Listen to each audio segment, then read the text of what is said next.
Friends, आता आपण बघणार आहोत तुला जपणार आहेचा 12 मार्चचा एपिसोड रिव्ह्यू. मीराचा विधी पूर्ण झाल्यावर बुवा बोलतात, शाब्बास मीरा, तू करून दाखवलंस. थोडी उशिरा आलीस पण अडीअडचणींवर मात करून जिद्दीने सर्व पार केलंस. शाब्बास. हे अंबिका बघत असते आणि तिला पण आनंद होत असतो. तेवढ्या तिथे रंगराजही पोहोचतो. मीरा त्याच्याकडे बघते. सर्व गावही त्याच्याकडे बघायला लागतं. तेव्हा रंगराज मीराकडे बघत असतो आणि त्याला ते आठवतं की मीरा कशी त्याच्या गाडीवर चढून रस्ता पार करते. त्याच्याकडे अंबिकाही बघत असते आणि त्या जीही तिथेच असतात. रंगराज खाली झोपून मीराला दंडवतच घालतो. शैलेच्या तोंडाला हातच लावते. सर्व गावकरी कुजबुज करायला लागतात. कुणालाच समजत नसतं की हे काय चाललंय. तेव्हा मीरा बोलते, अहो रंगराज बाबा, तुम्ही काय करताय, उठा. तेव्हा रंगराज बोलतो, क्षमा कर मीरा, आज मोठा अनर्थ घडला असता आमच्याकडून. देवी आईची कृपा आहे की काही अनुचित प्रकार घडला नाही. अचानक आमच्या वाहन चालकाचा वाहनावरचा ताबा सुटला आणि क्षमा कर. मीरा बोलते, अहो रंगराज बाबा, असं काय करताय तुम्ही, उठा बरं. तेव्हा रंगराज बोलतो, नाही मुली, आम्ही अपराधी आहोत तुझे. जोपर्यंत तू माझ्या वाहन चालकाला आणि मला क्षमा करत नाही तोपर्यंत मी इथून उठणार नाही. तेव्हा मीरा बोलते, तुम्ही म्हणालात त्याच्याकडून चुकून झालं. माणसांकडून चुका होत राहतात. तेव्हा रंगराज बोलतो, त्या क्षणी आमच्या मनात किती भय उत्पन्न झालं होतं याची तुला कल्पना येणार नाही. तू गावचे सगळे उत्सवाची विधी पार पाडते आहेस आणि आमच्या वाहनाचा ताबा सुटला आणि मनात थस्स झालं. असं वाटलं आता अपघात होऊन उत्सव अपूर्ण राहील. पण देवी आईची कृपा, तिच्या कृपेने सगळं यथोचित पार पडलं. अरे, ज्या मुलीने इतक्या धैर्याने सर्व विधी पार पाडले तिला कुठलं वाहन कसं काय रोखू शकणार. आणि याचाच अर्थ असा होतो की देवी आईची तुझ्यावर असीम कृपा आहे आणि ही कृपा अशीच अखंडित अबाधित राहावं अशी मी आईच्या चरणी प्रार्थना करतो. तेव्हा सगळे देवी महागौरी माते की जल्लोष करतात. तेव्हा सगळे देवी आईचे पाय पडायला जातात. मीरा पाठच करून असते.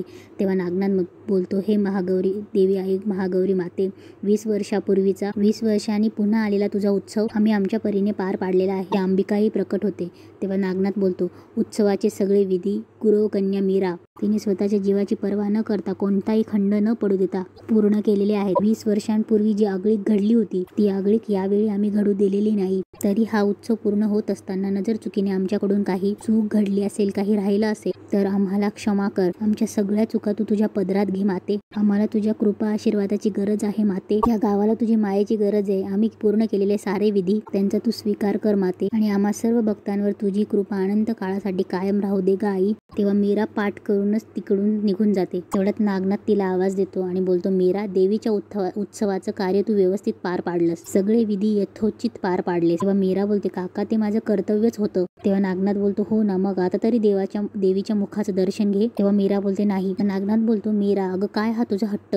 अगं जिच्यासाठी सगळे विधी केले, जिच्यामुळे केले, तिचं मुख दर्शन घेणार नाहीस. मीरा, तू दर्शन घेतलं नाहीस तर हा उत्सव संपूर्ण झाला असं होणार नाही. मीरा बोलते, बरं, घेते मी दर्शन. त्यासमोर त्या आंधळ्या आजी असतात. तेव्हा मीरा बोलते, या आजींचं दर्शन घेते. अंबिकाला आठवते की ती आजी अंबिकालाही भेटलेली असते. नागनाथ बोलतो, यांचं. मीरा बोलते, हो काका, तुम्हीच म्हणतात ना ती चराचरात वसते, मग ती आजींमध्ये सुद्धा असेल, त्यामुळे मी यांचंच दर्शन घेणार. मीरा आजीकडे जाते आणि बोलते, आजी. तेव्हा आजी बोलते, अगं मीरा ना ग, तू आवाजावरून ओळखलं बरं का मी. मीरा बोलते, आजी पाया पडते. हं. आजी बोलते, अगं माझ्या काय पाया पडतेस, मी काय देवी आहे का. देवीच्या पाया पड, तीच तुला आशीर्वाद देईल. हं. मीरा बोलते, आजी, मला तुम्ही तिच्या जागीच आहात, त्यामुळे तुम्हाला योग्य वाटेल ना तो आशीर्वाद द्या मला. तेव्हा मीरा खाली वागते. तेव्हा आजी बोलतात, सुखी राहा बाळा. इकडे वेदा बडीला बाहेर बांधलेलं बघते. बडीकडे जाते आणि त्याला मिठी मारते. तेव्हा बडीला ती सोडायला घेते. तेवढ्यात नर्मदा आणि माया बोलते, ए वेदा, काय करतेस. नर्मदा बोलते, बेडला हात लावशील तर बघ, हातावर देईल एक रट्टा. तेव्हा माया बोलते, किती वेळा सांगायचं, ऐकलं नाहीस ना, बडीसारखं तुला इथे बांधे ना. तेवढ्यात दादासाहेब तिथे येतात. नर्मदा मायाला हात लावते. तेवढ्यात माया टोन चेंज करते, बाबू नको ना त्याला हात लावू, तो चावेल ना. दादासाहेब येतात आणि बोलतात, काय झालं काय. नर्मदा बोलते, अरे बघ ना, तूच सांगून बघ, आमचं काही ऐकतच नाहीये ती. दादासाहेब बोलतात, वेदा, तुझ्यासाठीच चाललंय की नाही सगळं. बडी कायम तुझ्यासोबत असतो, उगाच त्याने. तेवढ्यात नर्मदा बोलते, मी काय म्हणते दादा, नाही, बडी समोर असेल तर वेदाला त्रास होईल ना सतत, तर आपण त्याला दुसरीकडे कुठे सोडून यायचं का. माया बोलते, बेस्ट आहे, प्रॉब्लेमच नको. दादासाहेब बोलतात, ठीक आहे, मला पटतंय तुझं, मी बघतो काय करायचं ते. इकडे वेदा रात्री रूम मध्ये रडत असते. तिला तेच आठवत असतं की बडीला कुठेतरी सोडून द्यायचं म्हणून. वेदाला बडीचं सगळं आठवत असतं. तिथे अनन्या पण येते. अनन्या बोलते, वेदा, झोपली नाही तू अजून. काय झालं वेदा, झोप येत नाहीये का. अनन्या बोलते, थांबेस, तुला झोपवते. अनन्या बोलते, तुला बडीची आठवण येते ना, हे बघ, मी ना बडीला घेऊन येते, तोपर्यंत तू हे घेऊन झोप. तिला आईची अंगाई लावून देते. वेदा रडत असते. तेव्हा अनन्या बोलते, थांब, मी ना बडीला घेऊनच येते. इकडे मंजिरी बाहेर येते, केस मोकळे सोडते. तेवढ्यात बाहेर अनन्या येते. अनन्या बडीकडे जाते आणि बोलते, वेदाला ना तुझी खूप आठवण येते. तेव्हा अनन्या बोलते, आपण ना एक काम करूया, उद्या सकाळी ना तुला मी वेदाकडे घेऊन जाते आणि बाबा उठायच्या आत परत तुला इथे सोडून देते, कुणाला सांगायला नको. तेव्हा अनन्याचं लक्ष मंजिरीकडे जाते. तेव्हा अनन्या बोलते आत्ता यावेळी आउट हाऊसमध्ये कोण चाललंय. तेव्हा अनन्या ही मागे मागे जाते. अनन्याही तिथे घाबरत घाबरत येते. तेव्हा अनन्या बोलते असं अचानक नाहीसं कसं झालं, हॅलो कोणी आहे का इकडे. तेव्हा अनन्याच्या खांद्यावर कोणीतरी हात ठेवतो. अनन्या खूप घाबरते आणि मागे बघते आणि बोलते अजित घाबरले ना मी.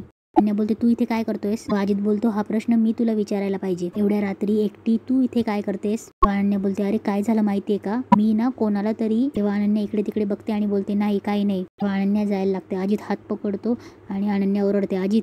अजित बोलतो मी काय म्हणत होतो, बाहेर बघ गार वारा सुटलाय, मस्त वातावरण आहे, छान रात्र आहे, तुलाही झोप येत नाही मलाही झोप येत नाही, थोडा वेळ बसूया छान गप्पा मारूया. अनन्या बोलते एक मिनिट मला झोप येत नाहीये, कोण म्हणालं. तेव्हा अजित बोलतो तुला झोप येत नाही म्हणूनच तर तू इकडे तिकडे बघतो आणि बोलतो थांब ना. तेव्हा अनन्या बोलते मला झोप येत नसती ना तरी मी थांबले नसते. अनन्या पुढे जाते आणि परत मागे येते आणि बोलते आणि मी का गप्पा मारू तुझ्याशी.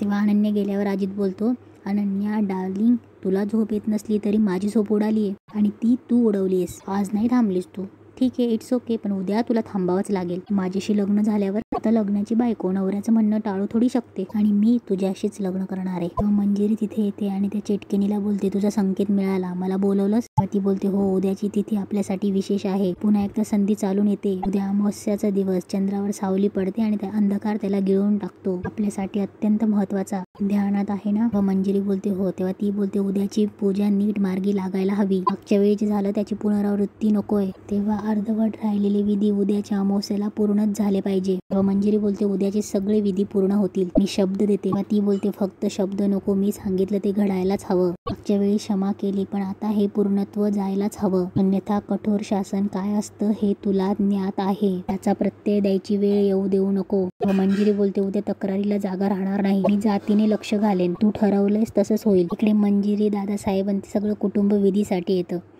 बुवा बोलतात नमस्कार दादासाहेब, देवी आई महागौरीच्या मंदिरात तुमचं स्वागत, प्रवास कसा झाला. तेव्हा बुवा नागनाथाला ओळख करून देतो, हे दादासाहेब रामपुरे. तेव्हा नागनाथ नमस्कार बोलतो. मंजिरी पूर्ण मंदिर न्याहाळत असते. बुवा बोलतात या मंजिरी वाहिनी. मंजिरीचं लक्षच नसतं. दादासाहेब बोलतात मंजिरी नमस्कार करत. तेव्हा बुवा बोलतात दादासाहेबांनी मंदिराच्या नूतनीकरणासाठी खूप मदत केली आपल्याला. तेव्हा बुवा बोलतात हे नागनाथ या मंदिराचे मुख्य पुजारी, आजच्या आपल्या पूजा अर्चेचे सगळे विधी हेच पार पाडणार आहेत. नागनाथ बोलतात आता आधी तुम्ही सगळं महागौरी मातेचे दर्शन घ्या, नंतर आपण पूजेला सुरुवात करू. तेव्हा सगळे आत दर्शनासाठी जातात. मंजिरी मागेच थांबते आणि पूर्ण मंदिराकडे परत पुन्हा बघत असते. इकडे शिवनाथलाही समजतं. शिवनाथ डोळे उघडतो. मंजिरी मंदिर बघून थांबते आणि तिथेच आजचा एपिसोड संपतो.